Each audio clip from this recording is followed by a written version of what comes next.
그런즉 유대인의 나음이 무엇이며 할례 유익이 무엇이냐? 범사에 많으니 우선은 그들이 하나님의 말씀을 맡았음이니라. 어떤 자들이 믿지 아니하였으면 어찌하리요? 그 믿지 아니함이 하나님의 미쁘심을 패하겠느냐? 그럴 수 없느니라. 사람은 다 거짓되되 오직 하나님은 참되시다 할지어다.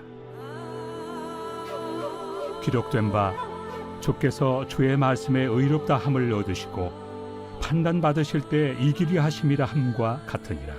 그러나 우리 불의가 하나님의 의를 드러나게 하면 무슨 말 하리요? 내가 사람의 말하는 대로 말하노니 진노를 내리시는 하나님이 불의하시냐? 결코 그렇지 아니하니라. 만일 그러하면 하나님께서 어찌 세상을 심판하시리요? 그러나 나의 거짓말로 하나님의 참되심이 더 풍성하여 그의 영광이 되었다면 어찌 내가 죄인처럼 심판을 받으리요? 또는 그러면 선을 이루기 위하여 악을 행하자 하지 않겠느냐? 어떤 이들이 이렇게 비방하여 우리가 이런 말을 한다고 하니 그들은 정죄받는 것이 마땅하니라. 할렐루야. 오늘도 하나님 주신 말씀 붙잡고 하루를 살아내시는 여러분 되시길 축복합니다. 바울은 로마서 1장과 2장에서 이방인의 죄와 유대인의 죄가 어떠한지 낱낱이 드러냈습니다. 그리고는 자신과 청중을 하나의 대전제로 이끌어가는데 그것은 이방인과 유대인을 포함 모든 인류가 하나님 앞에서 범죄하였다는 것입니다. 이 지점에서 유대인들이 질문할 수 있습니다. 그렇다면 율법을 먼저 받은 우리 또한 하나님의 심판을 피하지 못한다는 것인가? 그러면 하나님과 우리 민족이 맺은 그 언약이 무슨 소용이 있냐는 것입니다. 오늘 본문 로마서 3장은 이러한 질문에 대한 바울의 대답입니다. 오늘 본문 1절 2절 말씀 함께 보겠습니다. 그런즉 유대인의 나음이 무엇이며 할례의 유익이 무엇이냐? 범사에 많으니 우선은 그들이 하나님의 말씀을 맡았음이니라. 앞서 바울은 2장에서 유대인들의 특권 의식을 철저히 무너뜨렸습니다. 율법과 할례를 가졌다고 해서 자동으로 구원받는 것이 아니라 오히려 순종이 없다면 그 모든 표식은 헛되다는 것입니다. 그러면 유대인들 입장에서 우리가 하나님의 율법을 먼저 받은 이유가 무엇이냐 질문할 수가 있죠. 그래도 우리 민족이 무엇인가 특별한 것이 있기 때문에 하나님께 선택을 받은 것이 아니냐는 겁니다. 바울은 이러한 질문을 예상하고 이렇게 말씀합니다. 너희가 율법을 먼저 받은 이유는 너희 민족이 특별하기 때문이 아니라 세상을 향하여 하나님 나라와 그 가치관을 소개할 책임이 먼저 주어졌기 때문에 너희에게 율법이 주어졌다라는 것입니다. 여러분, 이 말씀을 오늘 우리에게도 깊은 성찰을 줍니다. 하나님께서 우리에게 성경을 주셨습니다. 예배할 수 있는 은혜를 주셨습니다. 이것은 마치 유대인들이 율법을 먼저 받은 것과 같은 은혜라고 할 수가 있습니다. 동시에 이러한 우리에게 책임이 주어졌다라는 것입니다. 그 책임이 무엇입니까?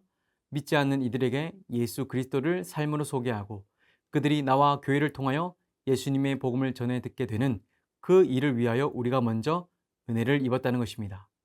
바라기는 먼저 믿는 것에 대해 우월함이 아니라 주님이 먼저 나를 불러 복음 전달자로 부르셨음을 기억하시고 과정과 또 직장, 그 모든 삶의 자리에서 그리스도를 전하시는 여러분 되시길 축복합니다.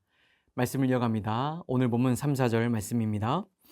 어떤 자들이 믿지 아니하였으면 어찌하리요? 그 믿지 아니함이 하나님의 미쁘심을 패하겠느냐? 그럴 수 없느니라. 사람은 다 거짓되되 오직 하나님은 참되시다 할지어다. 기록된 바 주께서 주의 말씀에 의롭다 함을 얻으시고 판단 받으실 때에 이기려 하심이라 함과 같으니라.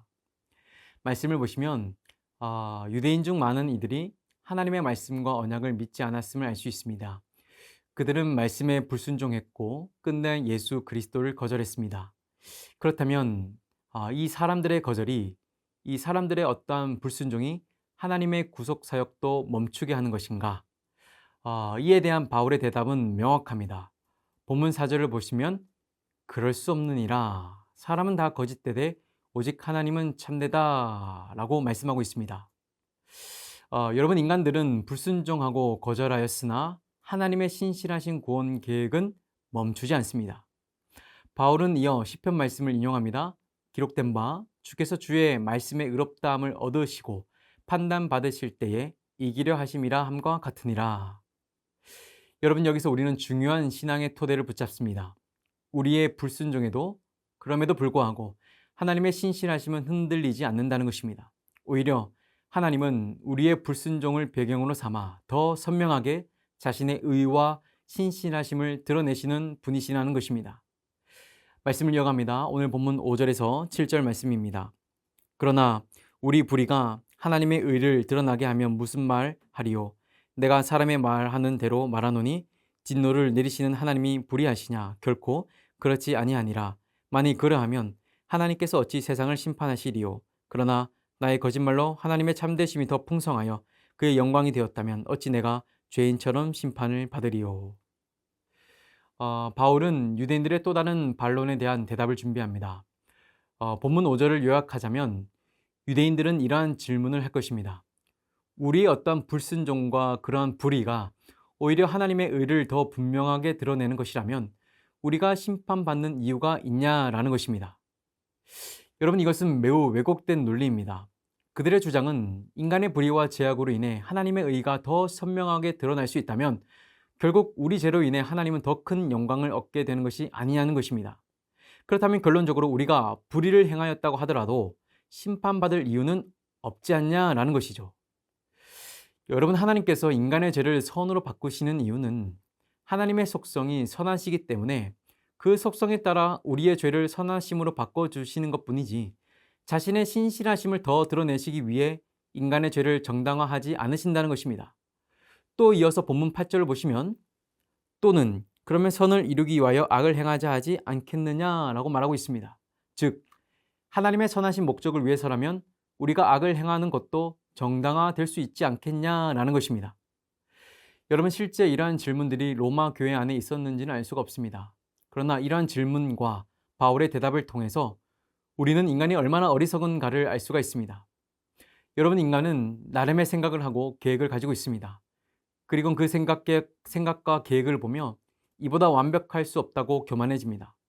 그런데 실상 인간의 지혜란 하나님 앞에서 궤변과도 같습니다. 말씀을 보십시오.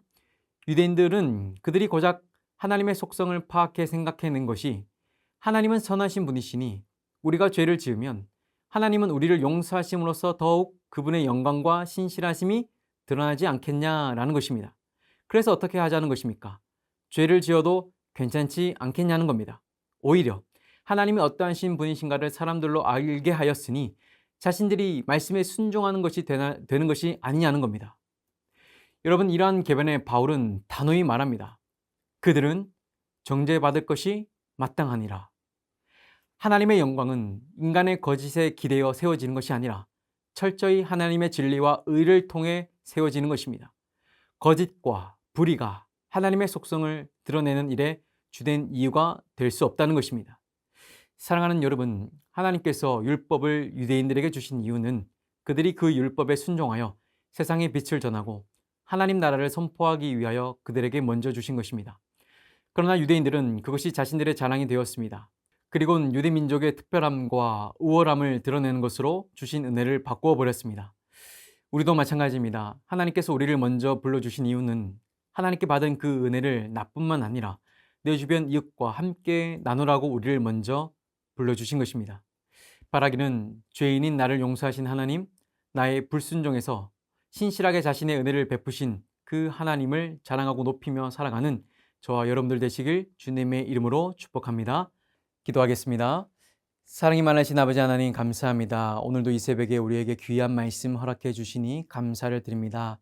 하나님, 우리가 불의를 행하였음에도 하나님 그 불의를 용서하시고 선함으로 바꿔주시니 감사합니다. 하나님은 신실하신 분이십니다. 하나님은 선하신 분이십니다. 하나님, 우리가 이러한 하나님을 우리의 마음대로 생각하지 않게 하시고 우리의 마음대로 조정하지 않도록 우리의 마음을 붙잡아 주시옵소서. 하나님, 우리의 지혜를 가지고 주님 앞에 나아갈 것이 아니라 하나님의 그 선하심 앞에 겸손히 무릎 꿇고 우리의 불의와 죄를 고백하며 용서를 구하는 저와 우리 모든 성도님들 될 수 있도록 인도하여 주시옵소서. 감사드리며 살아계신 예수 그리스도의 이름으로 기도드립니다. 아멘.